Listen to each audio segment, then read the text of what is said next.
Esa breve conversación con el maestro, junto al manantial, y el fuerte impulso recibido durante su contemplación del cielo nocturno, produjeron una nueva apertura en la conciencia de Emil. Ya no le aguijoneaba el sufrimiento por amor, y el tema del sacrificio cobró de pronto una nueva proporción. Su personal renuncia se había proyectado hacia un nivel más profundo, mucho más allá de lo meramente emotivo. Había reconocido otra fase del amor, más sublime, más vasta. Entonces comprendió que era preciso sacrificar lo limitado para acercarse a lo pleno y real y alcanzar de esa manera la libertad en un sentido más amplio y trascendente. Esta nueva comprensión lo hacía sentirse agradecido y feliz. Sin embargo, así como quien de pronto adquiere una inesperada fortuna y no atina a descubrir la mejor forma de emplearla, Emil no podía encontrar la apropiada manera de canalizar esa energía poderosa que brotaba de sí. Procuró entonces un nuevo encuentro con Danov. Necesitaba una orientación. El encuentro se produjo el día siguiente una vez finalizada la plática matutina. Maestro y discípulo caminaron juntos por la arbolada barda y luego se encaminaron nuevamente hacia el manantial. Al llegar, volvieron a sentarse sobre las mismas piedras que ocuparan el día anterior. Emil se mostraba exuberante de alegría. Danov lo dejó que expresara todo su contento y luego dijo: su vínculo con el mundo ideal hace al discípulo alegre. Quien progresa hace bien al alegrarse. La alegría surge de su interior como el agua de ese manantial. El maestro bebió de su mano el agua de la fuente y Emil hizo otro tanto. Ambos rieron alegremente viendo cómo el agua se escurría por el mentón del discípulo y por la tupida barba del maestro. Emil aprovechó ese momento de franca afabilidad para preguntar: Maestro, ayer he tenido una vislumbre de lo que usted quiere significar mediante la palabra libertad. Pero, en el mundo en que vivimos, ¿no resulta utópico pensar que es posible sentirse plenamente libre? El mismo ritmo de la vida actual nos limita de continuo. Es imposible vivir bien en la tierra, en un sentido ideal, y más difícil aún es conservar la virtud. Danov arqueó sus cejas en un gesto indagatorio. La confusión en la que todavía se hallaba el discípulo era evidente. Entonces dijo: tú dices que es imposible vivir en la tierra y conservar la virtud, pero de ti no se exige que vivas como un ángel. Tú debes vivir bien como humano. Hay virtudes que corresponden a la vida angélica y otras al mundo humano. Tú debes vivir de acuerdo con estas últimas. No es cuestión de huir de la vida, sino de comprenderla, porque sólo cuando comprendemos la vida y la vivimos en concordancia con las leyes que la fundamentan, realizaremos la eterna aspiración del alma, la libertad. Esa libertad de la cual, como tú dices, has tenido una pequeña vislumbre en un momento de beatífica contemplación.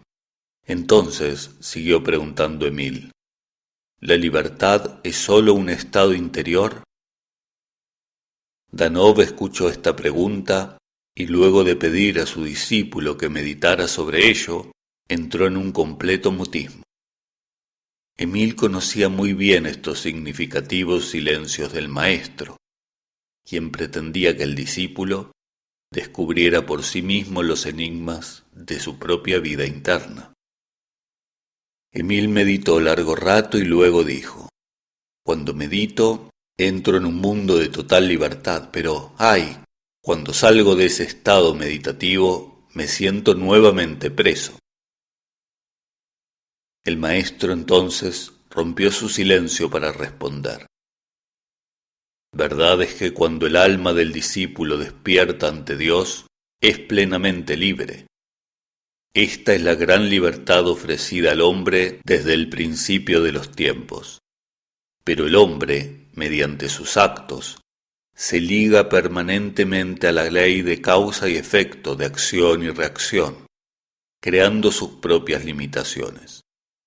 Esa es la razón por la cual, Emil, te pido que cuides la libertad que Dios te concede, pues la libertad es un amplio reino donde el discípulo debe vivir.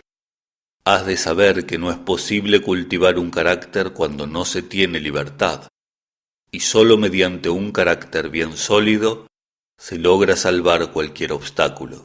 Pero si quieres resolverlo todo de manera divina, debes vincularte con el mundo divino, y para ello no debes estar atado a ninguna atadura kármica. Yo quisiera que seas libre, porque sólo así podrás desarrollar y manifestar todos tus talentos y habilidades. ¿Libre, aún inmerso en un mundo de opresión? Volvió a preguntar Emil con ansiedad. Sí, aún así, respondió el maestro con firmeza. Has de saber que el camino de tu libertad comienza en ti mismo. Emil reflexionó un instante y se dio cuenta que el maestro se refería a las limitaciones autocreadas que impiden el avance del discípulo en el camino espiritual. Danov, como si captara el pensamiento de Emil, continuó. El discípulo debe prestar atención a 3 cosas en su vida. Primero, procurará no obstaculizarse. Segundo, cuidará cuanto ha logrado obtener. Tercero, aprovechará toda condición para desarrollar aquello que la naturaleza ha puesto en él. Por eso, Emil, no te quejes nunca de las condiciones que la vida te ofrece. Estúdialas y saca provecho de ellas. El hombre corriente espera que primero mejoren las condiciones en su vida para luego vivir bien. Pero este es un camino equivocado. Es verdad que en tal hombre hay algo para mejorar, pero no son tanto las condiciones, sino su propia comprensión.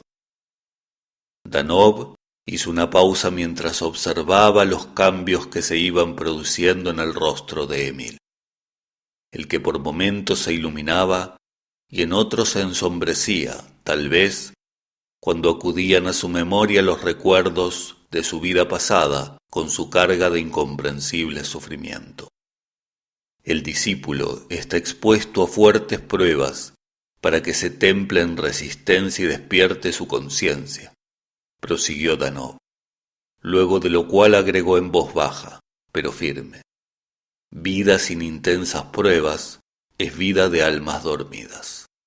Estas palabras, especialmente las de la última frase, produjeron un sacudón extraño en Emil, y preguntó con cierto desaliento, ¿por qué es preciso sufrir?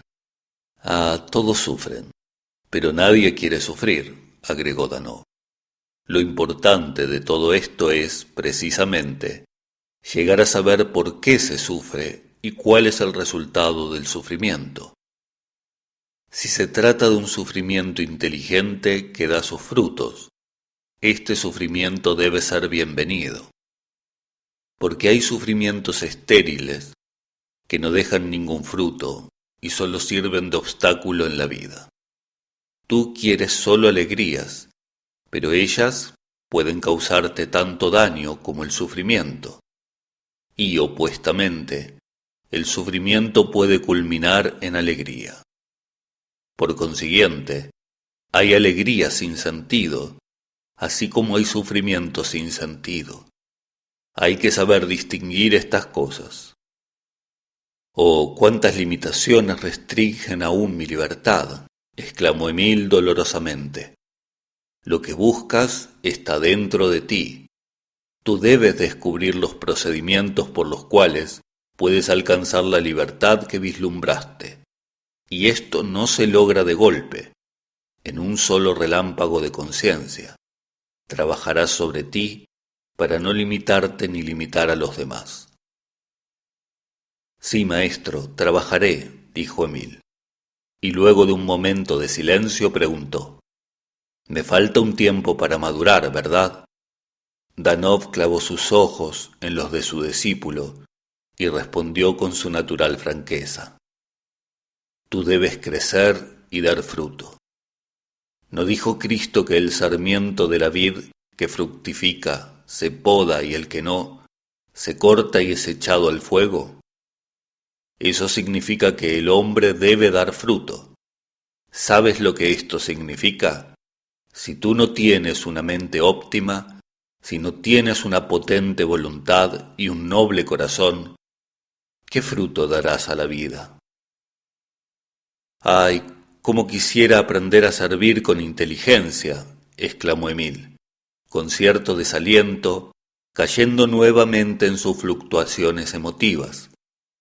Luego, después de una pausa, siguió diciendo: He tratado de prestar servicio a mi prójimo proclamando la palabra divina, pero no creo haber logrado un resultado. Solo he conseguido causar hilaridad y rechazo. Ni siquiera mis hermanos pueden comprenderme. Pero no insistiré. Si no es con la Biblia, trataré de imponer la nueva enseñanza. No, Emil, respondió el maestro reconviniendo al discípulo con cierta severidad. La nueva enseñanza no necesita ser impuesta. Ella se desarrolla de acuerdo con sus propias leyes. Recuerda que nada debe ser impuesto, ni siquiera la palabra divina. Además, esta enseñanza que llamamos nueva porque comienza a resurgir, ya ha sido sembrada en el corazón humano desde tiempo inmemorial. De nosotros, solo se pide que reguemos la simiente. Desempeñaremos el papel de la lluvia y la semilla brotará, crecerá y dará fruto, ¿comprendes? Entonces, no estaba tan mal lo que hice al predicar a la gente, dijo Emil con una amplia sonrisa de alivio, la que pronto se borró de su rostro cuando el maestro exclamó: Oh, Emil, qué poco has comprendido. ¿Crees tú acaso que aun cuando pusieras una bolsa de conocimiento sobre la espalda de un hombre, lo convertirías por ello en erudito? Y si lo cargaras con los mejores íconos y crucifijos, ¿podrías convertirlo en santo? Emil guardó silencio largo rato. En su rostro se dibujaba un dejo de vergüenza y decepción. Ciertamente el maestro no se equivocaba. ¿Qué fruto puede dar quien no está preparado y qué puede recibir quien no pide? Entonces, deseando sinceramente que el maestro accediera a ayudarlo en el servicio, agregó balbuceando apenas las palabras: Reconozco mi incapacidad, pero por favor, maestro, no deje de darme su enseñanza. Dígame al menos si existe alguna fórmula eficiente para servir. ¿Fórmula? ¿Tú quieres una fórmula?, preguntó el maestro repitiendo las palabras de Emil, y en medio de una risa contenida continuó: Oh, los discípulos siempre piden fórmulas. ¿Sabes tú que a veces las mejores fórmulas resultan del todo ineficaces? Mira, se dice que cierto aspirante quiso experimentar empleando una fórmula muy bella. Un día en que trataba de concentrarse en su meditación, se vio interrumpido por un toro que mugía fuertemente cerca de él. Entonces pensó que había llegado el momento de acudir a la fórmula, y dando fuerza a sus palabras dijo: En nombre del Señor Jesucristo te ordeno que no mujas más. Pero el toro, haciendo caso omiso de tal fórmula, lo derribó de una cornada y siguió mugiendo. Este ejemplo me aclara muchas cosas, maestro. Me ha enseñado que en ciertos casos la mejor fórmula puede fracasar cuando no es coherente con la realidad, y que no hay que pretender cambiar el orden de las cosas. Qué difícil es el camino del discipulado. No, no es así. Tal camino no es fácil, pero tampoco tan difícil como quieres presentarlo. ¿No dijo Cristo, toma mi yugo porque es liviano? El yugo del mundo, en cambio, sí es pesado. ¿Qué yugo prefieres tú? ¿El yugo de Cristo o el del mundo? Claro está que cada discípulo, no importa el grado de su conocimiento, cuando comienza el camino tropieza inevitablemente con cierta lucha interna. Esta es una resistencia plenamente natural. El tren, cuando arranca, encuentra resistencia y cuanto más rápido avanza, mayor es la resistencia que debe superar. Esta es una ley. La resistencia demuestra que ha comenzado un movimiento, hay un avance. Si no hubiera resistencia, eso significaría que el tren ha permanecido inmóvil en un punto muerto. Análogamente, todas las dificultades que aparecen en la vida del discípulo en tal etapa demuestran que está avanzando en el camino. ¿Cuáles pueden ser, maestro, esas resistencias? Tales resistencias no son de diferente carácter. Primeramente aparece la duda en la mente del discípulo. Se preguntará si realmente está en el camino correcto o si habrá otro camino mejor. Después de haberse decidido por su camino, nacerá otro pensamiento. Se preguntará si el camino elegido será el más corto o no. Y así, tales resistencias comprenderán una hilera de tentaciones que pueden adormecerlo en el camino. Y esto es lo peor que puede ocurrirle. No se le permite al discípulo adormecerse en el camino. Maestro, ¿cuál es el significado de adormecerse en el camino? Esto significa que la mente retrocede y la conciencia se obnubila. Eso es terrible. Sí, lo es. Pero hay otros peligros todavía sobre los cuales quiero prevenirte. El discípulo suele pensar que es un incomprendido y que nadie le ayuda. Sobre esto, te digo que no dependas de la comprensión de los demás y que tus problemas debes resolverlos solo tú. Es que hay problemas que trascienden el común entendimiento. En tal caso, debes acudir a tu maestro interno, a Dios en ti, para que te ayude a encontrar la solución. A ti, personalmente, solo se te exigirá paciencia, silencio y discernimiento. Ahora te hablaré de otra tentación que te atañe especialmente, porque se refiere a tu problema actual. Al problema que me ocasiona el servicio de predicador. Oh, creo haberme comportado como un fanático. Así es, Emil. Tal cosa sucede cuando está fuertemente desarrollado el centro cerebral de la religiosidad. Como consecuencia de ello, en esa parte del cerebro se almacena abundante energía, y cuando ésta no es correctamente encauzada, surge el fanatismo. Y entonces el servicio se torna estéril, ¿verdad? Sí, ciertamente. Casi siempre el discípulo desea que otros sigan su mismo camino, pero tú debes seguir el camino elegido sin esperar que otros lo sigan. No tienes que mirar hacia atrás para salvar a nadie, por más allegado a ti que sea. La salvación de las almas no depende de ti, sino de Dios. Has de saber que cada alma tiene su propia ruta y un lugar determinado en la escala de la evolución. Cada alma tiene que cumplir su propio programa. Cumple tú el programa que te ha sido asignado. El discípulo debe conocer claramente el programa de su vida. ¿Y cómo podré descubrir ese programa para cumplirlo con precisión? Este programa puedes descubrirlo solamente con tu conciencia superior, no mediante tus deseos inconstantes y antojadizos. Cada día debes tratar de escuchar tu voz interna, y ella te dirá lo que tienes que hacer. Has de saber que cada hombre que llega a este mundo tiene a su cargo cierto trabajo. Él puede ver la vida como carente de sentido. Podrá incluso decir que quiere abandonar esta vida de sufrimientos, pero estas son sólo palabras vacías. La vida, Emil, es un bello problema para resolver. Oh maestro, cuánto he pensado sobre este problema. El maestro escuchó esta exclamación de su discípulo y respondió con una amplia sonrisa. Procura que tu desarrollo se efectúe naturalmente. El pensamiento es como un fruto que debe crecer, pero no debe pasarse de maduro. Emil también sonrió y volvió a beber del manantial. Danov jugaba con el agua dejándola escurrir entre sus dedos. Largo rato permaneció así en silencio hasta que al fin dijo: El manantial da de su abundancia.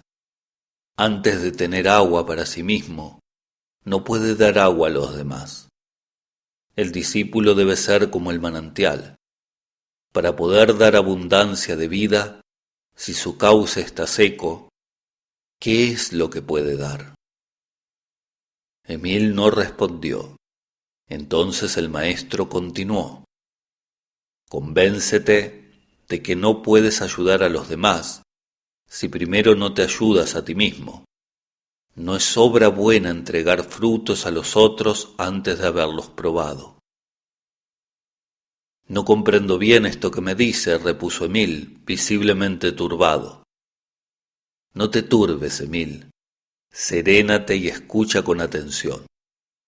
Yo te estoy hablando de las tentaciones que se presentan en el camino del discípulo para distraerlo y apartarlo de la meta. Frente a tales pruebas, es preciso estar siempre muy atento, bien despierto y de buen ánimo para poder hacer un verdadero bien. Oh sí, yo solo quiero hacer el bien y cultivar la virtud. Una de las más importantes reglas para la vida del discípulo es no aspirar solamente a ser bueno, sino aspirar a la vida inteligente. La virtud es una cualidad divina y ella llega por sí misma a su debido tiempo. La vida inteligente, en cambio, es la base para la manifestación del bien.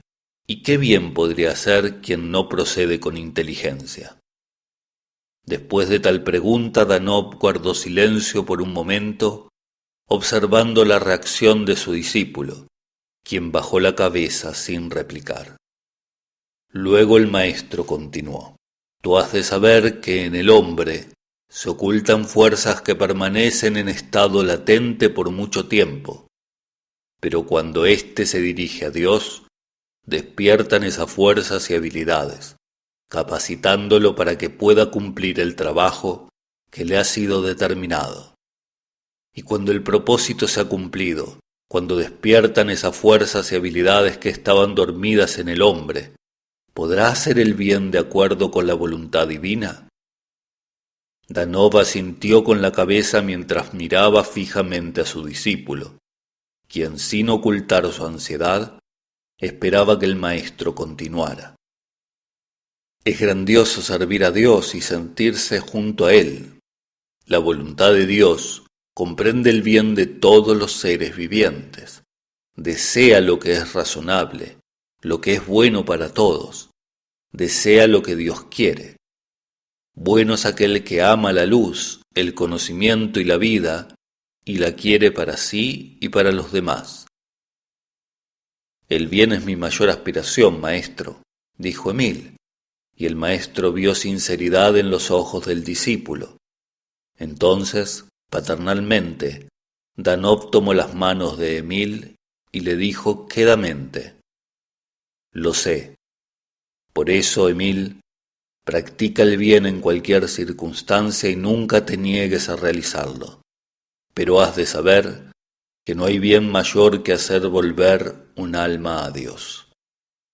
Emil se estremeció, pero trató de profundizar en esta frase, y antes de que pudiera hablar, el maestro continuó: En cada hombre hay un ser pensante, hay un alma inmortal, y es posible beneficiarlo haciendo vibrar en él su verdadera naturaleza, permitiendo que aflore su real riqueza interna a fin de que logre manifestar la verdad de sí mismo.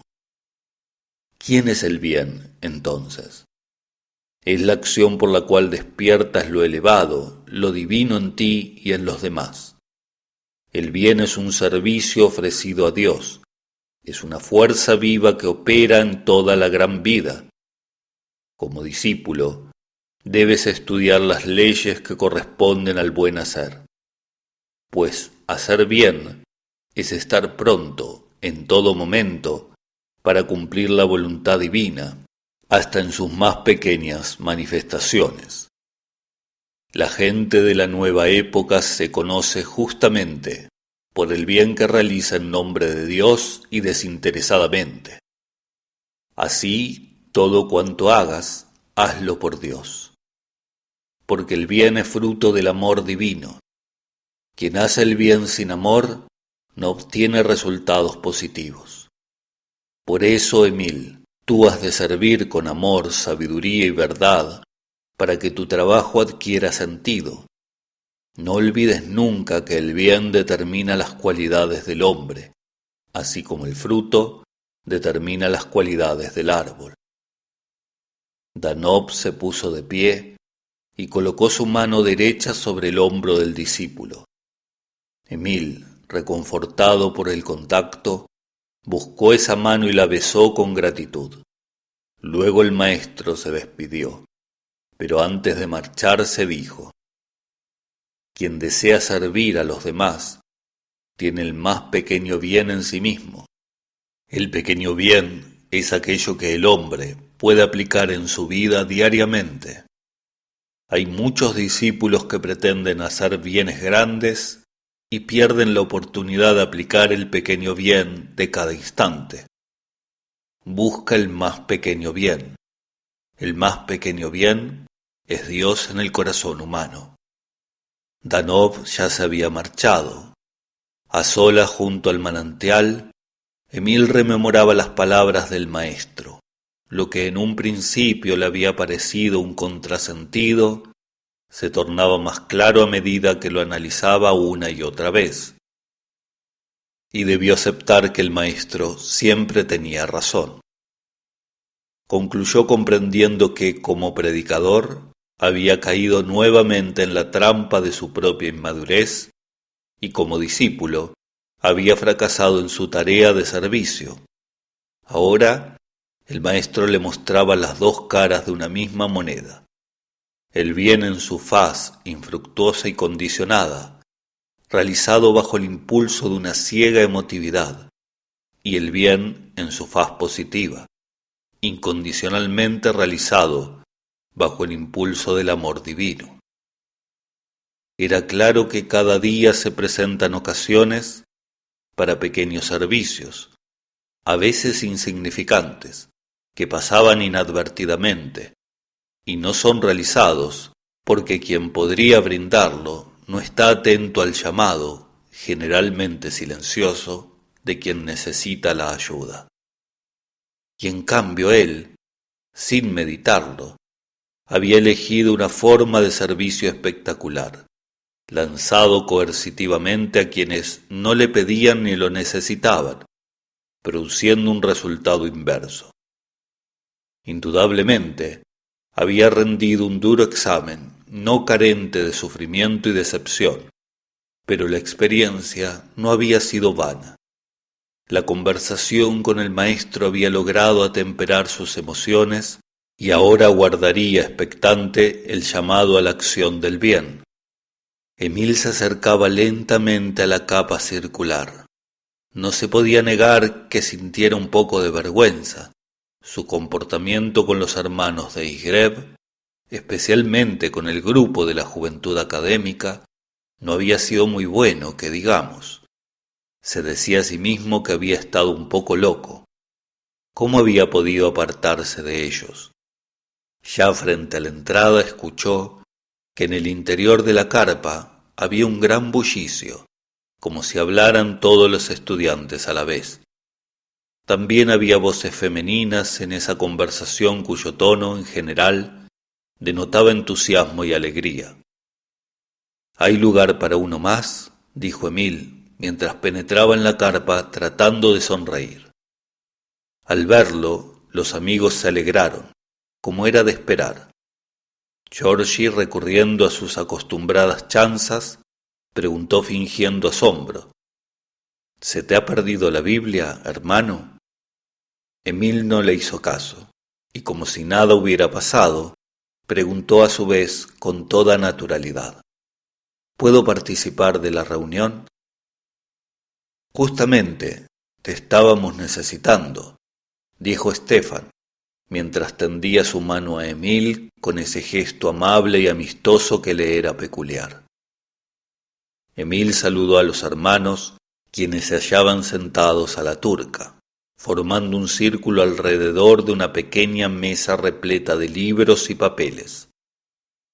Aparte de sus viejos amigos de la infancia, también estaba Krum, otro estudiante de ciencias matemáticas de nombre Asen Petkov, una compañera de la Facultad de Filosofía llamada Dora Eftimova, y otra mujer a quien no había tratado todavía y que en un principio confundió con un muchacho, pues llevaba una boina blanca sobre sus oscuros cabellos recogidos sobre la nuca y vestía una chaqueta de corte varonil.